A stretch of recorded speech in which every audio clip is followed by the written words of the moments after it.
Eu quero falar uma coisa para vocês entenderem sobre uma coisa separada. Então, nós precisamos compreender o Evangelho.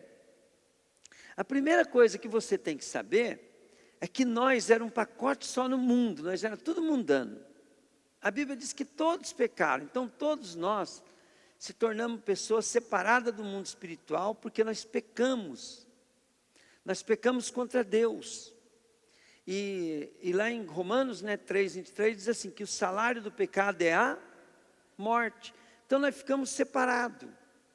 Aí a Bíblia fala que nós, antes de que nós estávamos separados, então a Bíblia chama nós de escravo. Escravo do pecado. Então vamos supor assim, o irmão não consegue quer emagrecer, mas não consegue parar de comer. Ele é escravo do quê? Da comida. A pessoa quer parar de beber, não consegue, ela é escrava do quê? Da bebida. A pessoa não consegue se libertar dos valores do mundo, então ela é escrava do mundo. Pegaram? A pessoa não consegue se libertar porque dá muita importância para o filho, ela é escravo do filho. É escravo. Nós somos escravos daquilo que nós não conseguimos nos livrar. Ou administrar, né? Quando nós administramos algo, aquilo passa a ser o nosso escravo, o nosso servo. Então, quando nós usamos o dinheiro, temos domínio sobre o dinheiro, usamos o dinheiro é nosso servo. Pegaram, gente? Quando nós deixamos o amor ao dinheiro controlar a nossa vida, e nós começamos só a trabalhar, economizar, aí o dinheiro é nosso senhor. E nós passamos a ser escravo. Então, para você compreender, todas as pessoas passaram a ser escravo da natureza humana. Da natureza humana. Natureza humana pecadora. Então, a humanidade toda está no mesmo pacote, escravo do pecado. Escravo do dinheiro. E você precisa entender que uma palavra escravo significa que você tem um dono. E o dono desse mundo, né, o senhor desse mundo é Satanás. Pegaram? Então todas as pessoas desse mundo são escravos de Satanás. E Satanás, ele chama a pessoa mesmo de servo, de escravo. Chama a pessoa de cavalo. Chama a pessoa de... Ele fala que é seu. Ele fala para a gente, essa pessoa é minha, o corpo dela é meu, eu paguei por ele. Tem um demônio que fala desse jeito. Aí, o que nós temos que entender? Que quando Jesus ele veio para quê? Para pagar o resgate. Olha bem, o salário do pecado é a... Diga comigo, o salário do pecado é a morte. Então, todas as pessoas, elas estão sendo escrava da natureza humana, e todas as pessoas da escrava da natureza humana, elas estão condenadas à morte eterna. Então, estão condenadas à morte eterna. Então, vamos imaginar, todos nós aqui somos condenados à morte eterna. Agora, o que Jesus veio? Ele veio resgatar cada um de nós. Sabe, eu quero fazer uma experiência com vocês, e eu gostaria que todos vocês agora levantassem, só aqueles que não podem mesmo, pode ficar no lugar que está, mas todos vocês levantem e vão lá atrás um pouquinho. Só sai das cadeiras, por favor. Aí eu vou chamar o Edmar, e vem você, Paulo. Edmar e o Paulo ficam aqui na frente. Fazer uma comparação. Eu sei que você estava sentado em algum lugar aqui. Mas agora eu quero que você escolha. Quem vai sentar para o lado de cá, não quero que você sente no lugar que você estava. Eu quero que você, por enquanto, escolha um outro lugar. Mas você vai se basear o seguinte. Inverte o 6,2, por favor. Ó, quem escolhe o Edmar para ser o seu dono? Vem, senta para o lado de cá. E quem escolhe o Paulo para ser o seu dono, senta do lado de cá. Vamos, gente, rapidinho, agora pode vir, pode vir. Não precisa sentar no teu lugar fixo, não, mas escolhe um dos dois para ser o seu dono. Para quem você quer entregar a tua vida? Para o Edmar ou para o Paulo?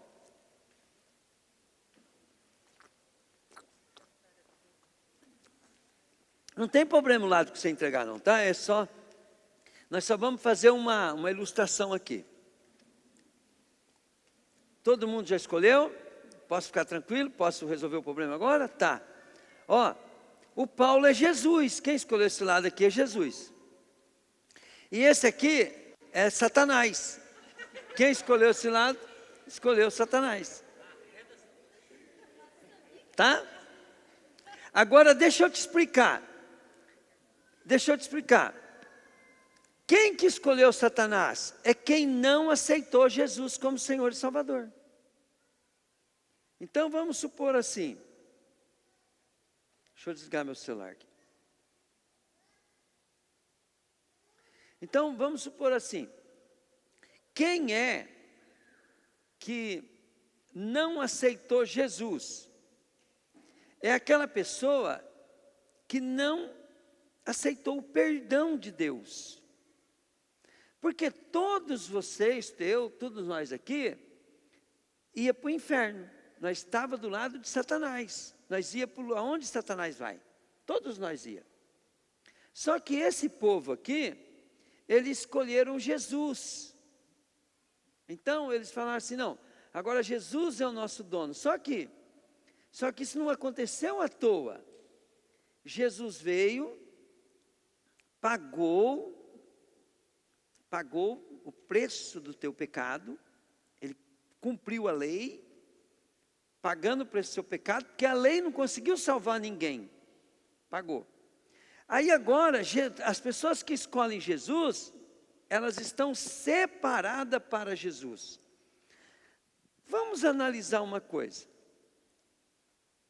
Para nós podermos ser salvos, significa que todo mundo que está do lado de Jesus é gente boa? Vamos, gente? Não, todo mundo é bem de vida, gente boa. Diga comigo, não. Aqui tem gente boa e tem gente ruim. Tem gente justa e tem gente injusta.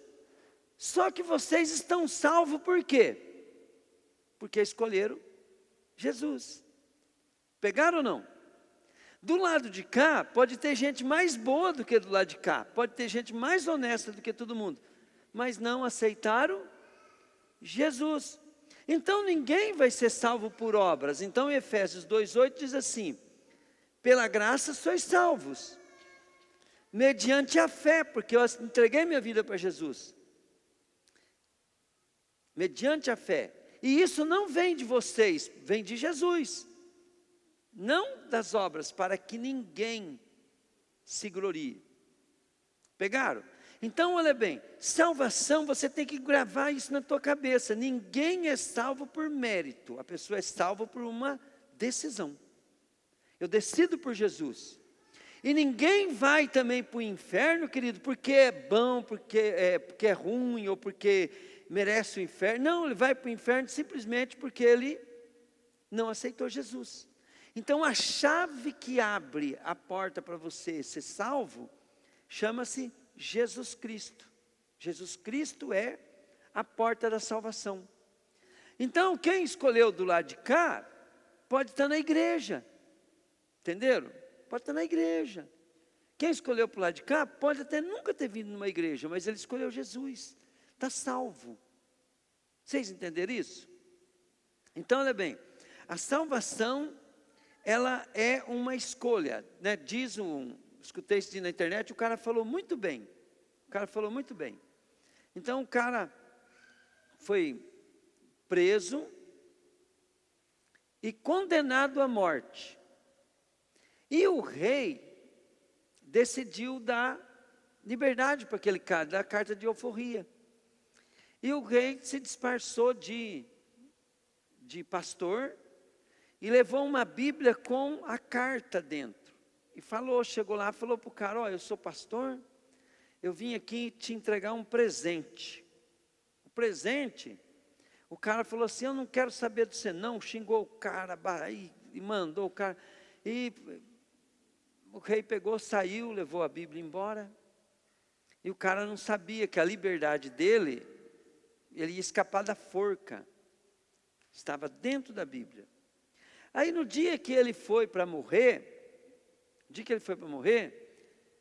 ele pediu para fazer uma declaração.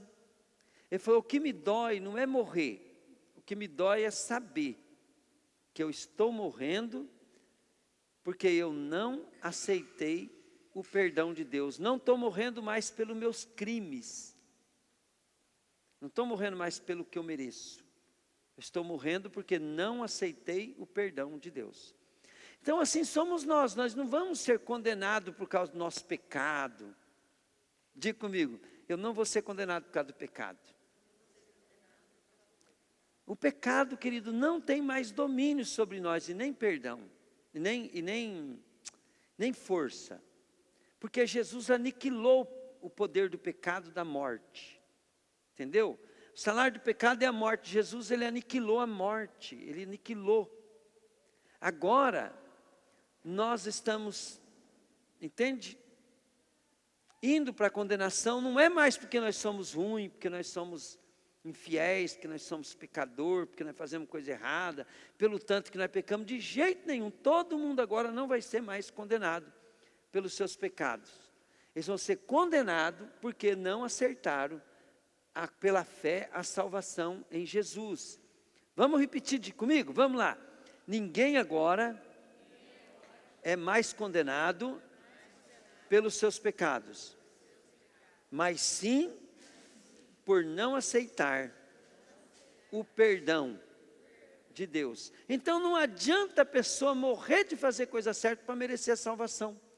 Não vai ser salvo. Por quê? Porque a única coisa que ele tem que fazer é aceitar, né, aquilo que Jesus fez por ele. Só que daí nós resolvemos esse problema. Diga comigo, resolvemos esse problema. Agora, olha bem, outra pergunta agora. Então você tem que saber, ninguém é salvo por obras. Ninguém é salvo porque é bom, mas sim porque deixou de escolher Jesus é condenado, escolheu Jesus é salvo. Após você vir para o lado de Jesus, o que a Bíblia manda fazer? A Bíblia manda fazer você buscar o poder de Deus, buscar o Espírito Santo. E quando você vem para o lado de Jesus e começa a buscar o Espírito Santo, em João capítulo 1, versículo 12, diz assim, mas todos quanto receberam, Deus deu diga comigo, poder. Agora, olha bem, gente, aprendam a lidar com propósito. Diga comigo, precisa aprender a lidar com propósito. Qual que é o propósito de Deus te dar o poder?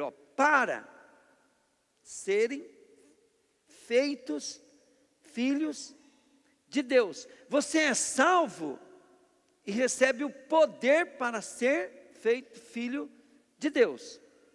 Mas aí, Jesus fala assim, que toda árvore que estando em mim não der fruto, o Pai poda para que dê, diga comigo, para que dê mais fruto ainda. Aí Jesus fala assim, árvore que não der fruto. Então suponha, a coisa não deu fruto, levanta.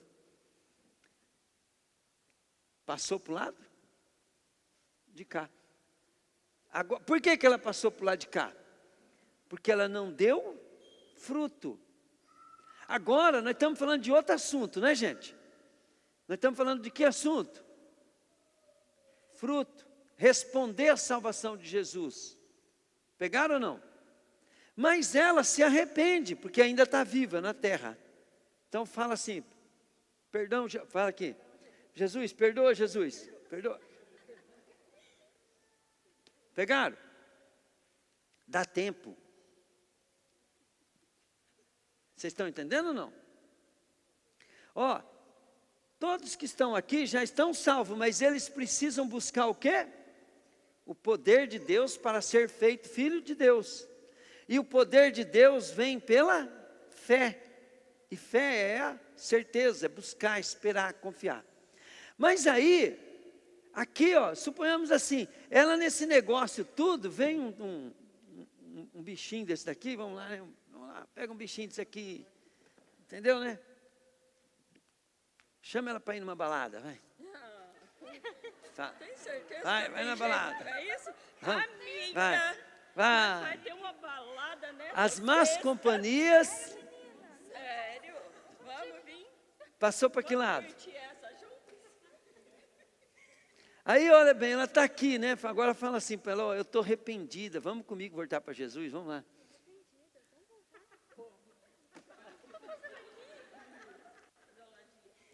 Pronto, tá vendo? Pode até ser útil esse caso, né? Então, eu estou fazendo uma comparação aqui. Mas e se Jesus tivesse voltado na hora que ela estava aqui? Para onde ela ia? Ela ia ficar para o lado desse time. Entende? Uma bobeadinha que você dá, você pode ficar. Gravem isso, gente, por favor. Muito importante. Para você. Procura aprender isso para ensinar. Tá? Agora, olha bem.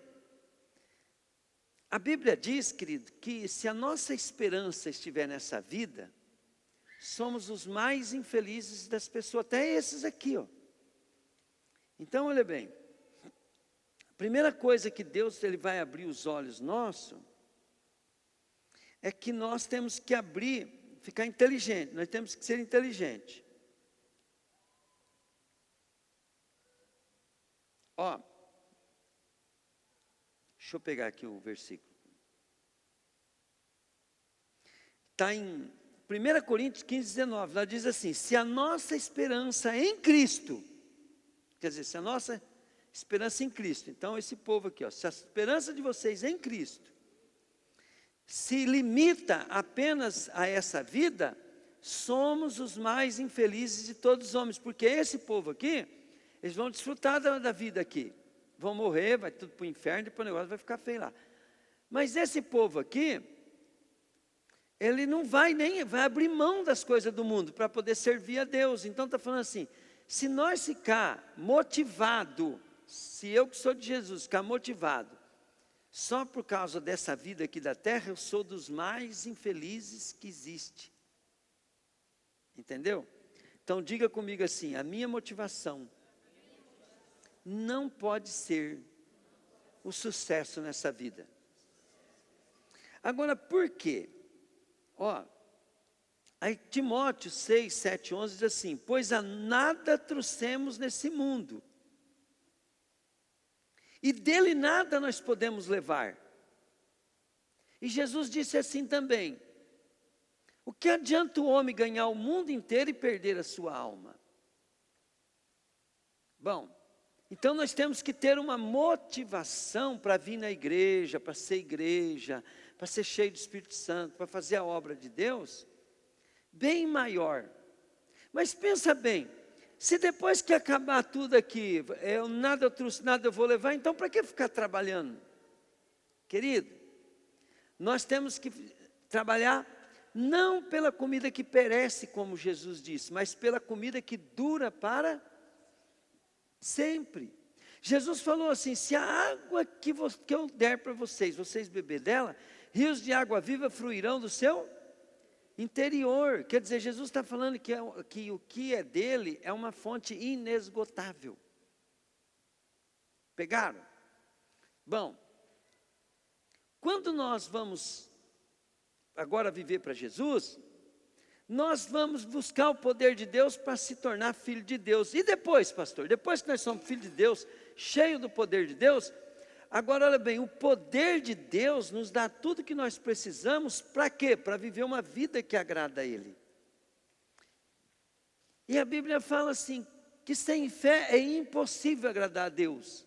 Mas quando está falando aquilo, está falando em recompensa, porque ele fala assim, porque aquele que crê em Deus precisa acreditar que Ele existe, e que é galardeador, diga comigo, galardeador. Galardeador é recompensador. Quer dizer, ele vai pagar. Jesus disse assim: cedo eu venho e a minha recompensa está comigo para dar a cada um segundo as suas obras. Então eu não vou ser salvo, vou crescer à toa. O propósito, querido, é trabalhar para o reino de Deus, pensando na morte. Diga comigo, pensando na morte, fala aí. E Jesus mandou juntar tesouro no céu. E Jesus também, querido, ele disse, querido, que vai haver cargo, lugares no céu, vai ter nome no céu, vai ter fama no céu, vai ter glória no céu. O apóstolo Paulo fala lá em Romanos 8, que aquele que se faz participante do sofrimento de Cristo também será participante da sua glória, e que aquilo que é de Jesus vai ser repartido conosco, junto com Ele. Nós vamos ser herdeiros de tudo junto com Ele. Então, olha bem, é muito importante você saber que se você fazer de coração, se você fazer com entusiasmo, se você dar o teu melhor para Deus, que vai determinar coisas tremendas no céu. Agora deixa eu te explicar outra coisa aqui. A Bíblia diz assim que todos nós, diga comigo, salvos e não salvos. Fala assim, todos nós, fala comigo. Havemos de comparecer diante do tribunal de Cristo. Querido, um dia você vai aparecer diante do tribunal de Cristo. Só que o salvo, ele vai aparecer diante do tribunal de Cristo para ser julgado a respeito das suas obras. E lá em Apocalipse fala que o salvo vai chorar. Porque chega no dia desse julgamento, querido, você não vai estar feliz. Você vai urrar, vai chorar, vai sofrer muito nesse julgamento. Porque Deus vai dar segundo as suas obras e você vai falar assim: o que eu fiz da minha vida? O que eu aprontei com a minha vida? O que eu dei importância na minha vida? O que eu pensava na minha vida? O que eu fazia na minha vida? E agora? E por mais que Jesus mostre as suas obras e você receba, você vai falar assim: eu estou perdendo porque eu podia ter feito muito mais. Eu fiz nada diante dele. Você vai falar desse jeito, você vai chorar. Ao ponto, querido, que depois que acabar o julgamento, preste atenção em mim. Ao ponto que depois que acabar o julgamento, sabe o que vai acontecer? A Bíblia fala assim, que daí o Senhor vai enxugar suas lágrimas. Não é isso, Raquel? E por que Deus vai enxugar a lágrima de quem está salvo? Porque ali não está falando de lágrima de alegria, está falando de lágrima de arrependimento. Por quê? Porque você está fazendo, querido, igual Jesus na parábola. Senhor, eu não vou para a obra com tudo. Sabe por quê, Deus? Porque eu quero casar primeiro. Eu não vou para a obra, Senhor, porque eu quero comprar minha casa primeiro. Eu não vou para a obra, Senhor, porque eu quero ganhar mais dinheiro primeiro. E todos nós temos nossas necessidades, estamos buscando primeiro. E Jesus, ele disse assim: buscar em primeiro lugar o reino de Deus e a sua justiça. Essas coisas vão ser acrescentadas. E a gente vê, né, querido, olha bem, o que é a nossa igreja? Diga comigo, é o corpo de Cristo, falei. E o que eu me dedico para a igreja? Tem gente, querido, que tem dificuldade em dar dízimo. Dízimo, tem dificuldade. Presta bem atenção. Quando eu me converti, eu tinha as coisas que foram vendendo. E eu fui concentrando, querido, aquilo tudo para fazer uma casa. E o meu incômodo, o que é? Que eu tinha coisa na minha mão que eu não tinha dizimado. E eu ficava, querido, orando e torcendo para que um dia tudo que eu tinha viesse na minha mão para mim fazer o quê? Tirar o dízimo. O dia que eu vendi aquela casa por $15.000, se eu não me engano, eu tirei o dízimo, $1.500, dei para a igreja, falei assim, ai que alívio, agora tudo que eu tenho é dizimado. Nada na minha vida é sem dízimo. E eu não estou falando de dízimo. Eu estou falando, querido, de que tem pessoas que têm dificuldade numa coisa tão insignificante. Né? Normal essa pessoa sair da igreja.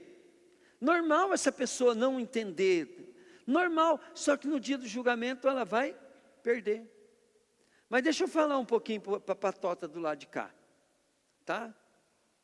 Então vocês que aí não escolheram ser salvo, também vai ter um julgamento. Só que esse julgamento, querido, que vai ter lá, não é igual aquele para receber galardão, porque o do castigo está aqui. Vocês não vão receber o julgamento para receber recompensa. Vocês vão receber o julgamento de acordo com os seus pecados que não foram tirados. E tudo que você fez para Jesus, não conta. Entende? Porque vocês estão do lado errado. Quem não aceitou Jesus, pode ter evangelizado. O que Jesus falou? A muitos naquele dia me dirão, mas Senhor, em teu nome nós expulsamos demônio. Nós fizemos milagres. Nós, pregamos o teu nome. Jesus falou, apartai de mim, vocês que praticam iniquidade, porque eu não tenho nada com vocês. Quando ele fala, não vos conheço, é que ele está falando, eu não tenho nada com vocês. Pegaram? E cada um vai ser julgado segundo o seu pecado. E cada um vai receber o castigo de acordo com o que fez. E todos pecaram.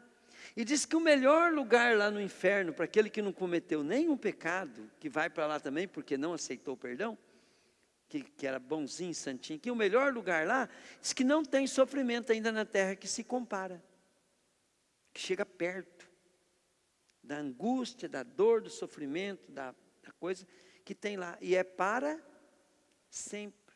Aquela parábola que Jesus fala, o rico, que foi para o Hades, ele falou assim, manda que lá as molhas, porque eu não aguento tanto tormento. E ele sabia que não tem fim. Então todos nós vamos ser julgados. Os de Deus e os não de Deus. Eu quero que você entenda que quem é salvo, ele tem que buscar as características de uma pessoa salva. Romanos capítulo 8, hoje eu li para um cara, eu vou ler para vocês hoje. O que é uma salvação? Paulo estava ministrando para os judeus em Roma. E os judeus em Roma já conheciam a palavra. Em Romanos capítulo 1, capítulo 8, versículo 1 em diante, Paulo vai te dar uma ideia. Tem muitos lugares na Bíblia que tem. O que é uma pessoa salva? Aqui ele está falando de uma pessoa, diga comigo, de uma pessoa, fala aí, que já está salva. E ele vai mostrar como você pensa que está salvo e não está nesse versículo. E como você pode achar que não está salvo e está, e como você pensa que está salvo e não está. Agora, já não existe nenhuma condenação para as pessoas, termina de ler para mim,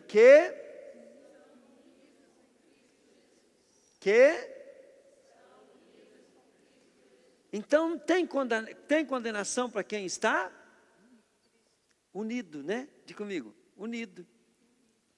Então quem está unido com Cristo Jesus não tem mais pecado, foi apagado, está pago. Ele perdoa seus pecados, ele morreu. Então nenhuma condenação há para as pessoas que estão unidas com o ministério de restauração da noiva. Não é isso que está falando, Aqui pode ter pessoas que não estão unidas com Cristo, mas estão na igreja. Na hora do culto eu vi algumas pessoas assim que não estão nem aí com o culto. Minha preocupação não é que eu sou chato, que eu quero que a pessoa preste atenção. É que ela não está unida com Cristo Jesus, mas ela está unida com o ministério de restauração da noiva. E daí? A razão, o que o pastor falou hoje? A razão de você estar aqui, por que você vem? Isso, faça essa pergunta para você. Sempre faça perguntas para você mesmo. Pois a lei do Espírito de Deus, diga comigo, andamos por uma lei que é do Espírito de Deus. Pois a lei do Espírito de Deus que nos trouxe vida, por estarmos, vamos lá gente.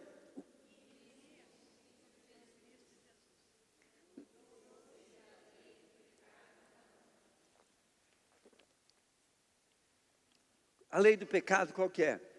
Toda alma que pecar essa, que quer, morrerá. Diga comigo. Diga comigo. A lei diz que toda alma que pecar, morrerá. Fala, mas a lei do Espírito diz que todos que estão unidos, diga de novo, unidos com Cristo, a lei do Espírito nos livrou da morte, falei, e da lei do pecado, falei. Então nós estamos livres, em Cristo Jesus nós estamos livres da escravidão, do pecado, do coisa. Por quê? Porque agora Jesus é meu dono. Antes, quem que era meu dono? Satanás. Agora é Jesus o meu dono. Se eu viver no reino dos homens, pelo reino dos homens, eu estou com Satanás. Se eu viver no reino do Espírito, do reino de Deus, eu sou de Jesus. Eu estou no mundo, mas sou de Jesus. Mas se eu estou vivendo para o mundo, eu estou vivendo para Satanás. Deus fez isso, Deus fez o que a lei não pôde fazer. Porque a natureza humana, agora diga comigo, natureza humana, era fraca. Deus condenou o pecado na natureza humana, enviando seu próprio Filho, que veio na forma de nossa natureza pecaminosa, a fim de acabar com o pecado. Deus fez isso para que as ordens justas da lei pudessem ser completamente cumpridas por nós, que vivemos de acordo com o Espírito de Deus, e não de acordo com a natureza humana. Porque as pessoas que vivem de acordo com a natureza humana, têm a sua mente controlada por essa mesma natureza. Agora eu quero que você aprenda uma coisa. É muito importante você saber sobre pensamento. A Bíblia diz que nós temos que tomar muito cuidado com o que nós pensamos, porque os nossos pensamentos dirigem a nossa vida. E aqui está falando de uma natureza. Se você tem a tua mente controlada pelo seu modo de ver as coisas, de entender as coisas, você está sendo controlado pela sua natureza humana. Mas se você tem tua mente controlada pelo Espírito de Deus, você tem a mente de Cristo, de Deus. E é na mente que vem a maior batalha. A batalha contra o diabo, contra a nossa natureza, ela é na mente que ela começa. Vem no pensamento, a alma se emociona, se abraça com aquilo e você começa a agir. Então, olha bem, por essa mesma natureza, mas as pessoas que vivem de acordo com o Espírito de Deus, têm sua, lê para mim, querido, mente controlada pelo Espírito de Deus. Então, se a pessoa tem a mente controlada, para você ter a mente controlada, diga comigo, o Espírito de Deus, falei, é outra pessoa, não é eu, falei, é o Espírito de Deus.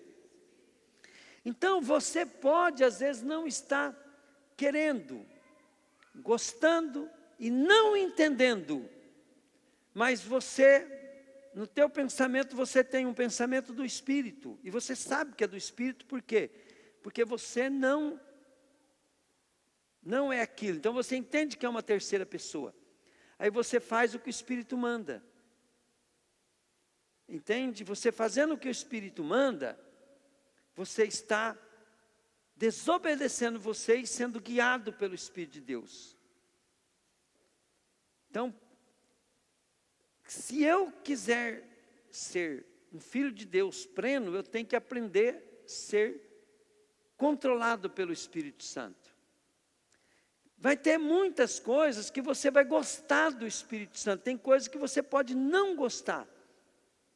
Por isso que você tem que fazer o que é certo. E geralmente, Deus coloca pessoas junto conosco, circunstâncias junto conosco, para que nós possamos exercitar ou fazer a vontade dEle. Deus às vezes coloca problema na nossa vida para nós fazermos o que Ele quer. E geralmente os problemas que Deus coloca na nossa vida são para nos preparar, nos transformar, para que nós sejamos aptos a obedecer o Espírito Santo. As pessoas que têm a mente controlada pela natureza humana acabarão morrendo. Que jeito? Se ela morre espiritualmente, e todos os condenados, a Bíblia diz assim, que todos os que estão para o lado do diabo, que são para o lado do mundo, a Bíblia diz que eles são mortos espiritualmente. Então, uma pessoa que morreu espiritualmente é uma pessoa que se esfriou na obra, que se esfriou na questão do propósito dele vir na igreja, no propósito dele servir a Deus, no propósito de um dia. Ele abandonou o pecado, ele esqueceu do que Deus fez para ele. E começa a andar pela circunstância. Então essa pessoa ela morre espiritualmente, ela vai perder a vontade de frequentar o culto, vontade de ler Bíblia, vai perder o ânimo, perder tudo. Ela está morrendo espiritualmente.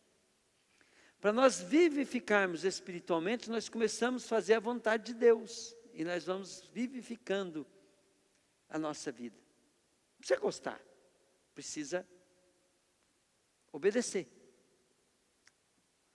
Mas quem tem a mente controlada pelo Espírito de Deus, terão vida eterna e paz. Por isso as pessoas que têm a mente controlada pela natureza humana, se tornam inimigas de Deus, pois não obedecem à lei de Deus e de fato não podem obedecê-la, a ela. As pessoas que vivem de acordo com a sua natureza humana, não podem agradar a Deus. Vocês, porém, não vivem como manda a natureza humana, mas como o Espírito de Deus quer. É assim que você está vivendo? Se é que o Espírito de Deus vive realmente em vocês. Quem não tem o Espírito de Cristo não pertence a Ele. Então, olha bem. Eu acho que eu vou parar por aqui. A Bíblia diz assim, lá em Efésios 1:13. Põe lá para mim. Deixa eu ver se é 1:13 mesmo. A mesma coisa aconteceu também com vocês. Quando ouviram a verdadeira mensagem, a boa notícia que trouxe para vocês a salvação. Vocês creram em Cristo. Deus pôs em vocês sua marca de proprietário, quando lhes deu o Espírito Santo. Eu não terminei de ler lá, mas lá em Romanos também fala assim. O Espírito de Deus testifica com o nosso espírito que somos filhos de Deus. E aqui está falando que o Espírito de Deus é a marca, é o selo que nós somos filhos de Deus. Amém, querido? Agora deixa eu te falar uma coisa. Nós temos mais prova do que o Espírito Santo. Nós temos a palavra, Jesus é a palavra. Então, a Bíblia fala assim, habite a palavra de Deus ricamente em nós. Procura apresentar-te como varão aprovado, que não tem do que se envergonhar. A fé vem pelo ouvir a palavra de Deus. Então nós precisamos não só de uma testificação, porque nós somos ruins. Nós precisamos de várias testificações. Uma delas é a palavra, outra é o Espírito. Como é que você vai saber que está agindo em você é o Espírito de Deus mesmo? O Espírito de Deus vai mostrar que Ele é o Espírito de Deus que está agindo em você pela palavra.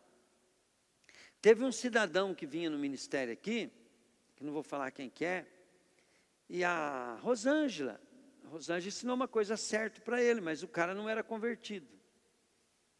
Então a Rosângela falou assim, olha, vou te ensinar a andar pelo Espírito. Tudo que você for fazer que der paz, você vai e faz que é de Deus. E o cara, ele orou a Deus e sentiu paz de ir no baile do Bahamas. E ele foi. Mas ir no baile do Bahamas tem aprovação da palavra de Deus, gente? Tem? Tem, Lu? Não. A palavra de Deus diz que não é para se deter no caminho do pecador.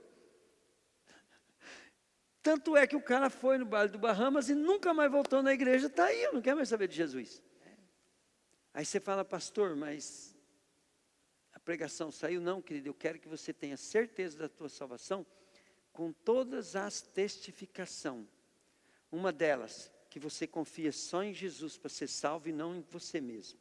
E nem nos homens, e nem na igreja, e nem na obra, e nada. Eu sou salvo porque eu creio só em Jesus. Depois eu quero que você, querido, saiba que para continuar sendo salvo, você tem que produzir os frutos de quem é salvo. E tem que estar firme na igreja, firme na obra. Depois eu quero que você saiba que para você conseguir tudo isso, você tem que ser cheio do poder de Deus.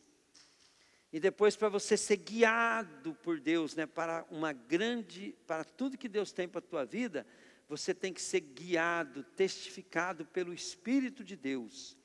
E para você ter testificação que realmente é o Espírito de Deus que está te dirigindo, você tem que conhecer a palavra e andar pela palavra. E enquanto não conhece a palavra, você tem que estar sob tutela. Tutela, o que é? Eu tenho um pastor, quando ele prega, ele não está pregando, ele está dando direção para minhas decisões do meu dia a dia, e eu fazendo isso com o Espírito Santo, firme na igreja, eu vou morar com Jesus no céu. E todo o meu trabalho que eu estou fazendo, de acordo com o que Jesus me deu de capacidade, eu vou ser recompensado na vida eterna. Estou juntando dinheiro no céu. Dinheiro é tesouro, tá? Você está juntando tesouro no céu. Nada vai ficar sem você ser recompensado do que você fez para Jesus. Amém, querido? Glória a Deus. Eu falei de um assunto só, mas pode ver que cada um deles não pode estar pegado somente a Ele, mas separadamente nós temos que conhecer cada um para andar firme nele. Firme nele. Tá? E na hora que você escapa dele, né, você vai ver que Deus sempre tem uma maneira de você viver seguro. A gente desvia por quê? Porque a gente deixa de olhar para o Pai, para o pastor, para a palavra, para o propósito. A gente esquece do chamado, a gente esquece. A Bíblia diz que quem se afasta de Deus, esqueceu-se dos seus pecados que foram purificados, da sua circunstância antiga. Esses dias mesmo, né, eu vivi uma situação assim, né, que eu vi, que eu não sei se foi através de uma música, de uma pregação, que é assim, lembra da onde você saiu. Lembra quem você era antes. Lembra de antes. Para poder você se animar de novo. Porque muitas vezes a gente está desanimado, está passando muita luta. Mas a gente esquece de onde a gente saiu. Igual hoje mesmo, né? O meu serviço é uma luta. Mas de onde eu saí? Um dia eu estava lá em Suzano, o pastor lá do Rio Grande do Sul me abraçou e falou assim para mim, ele não me conhecia. Eu te tirei do meio das camas de ar e dos pneus, porque eu dormia em cima de cama de ar. Eu pegava um protetor, enchia uma cama de ar nele assim, virava uma cama e eu dormia ali. Amanhecia, andava tudo sujo. A borracharia não tinha porta, né? Então era terrível. Quantas vezes eu arrumei pneu de Alfa Romeo, né? Depois que eu arrumava o pneu, tudo assim, um cara pegava e falava assim, borracheiro, na volta eu te pago. Eu falei, mas o senhor vai fazer isso comigo, né? 3 horas da manhã? Uns ainda deixavam relógio, documento para me pagar depois, outros falavam, uns vinham pagar, outros não.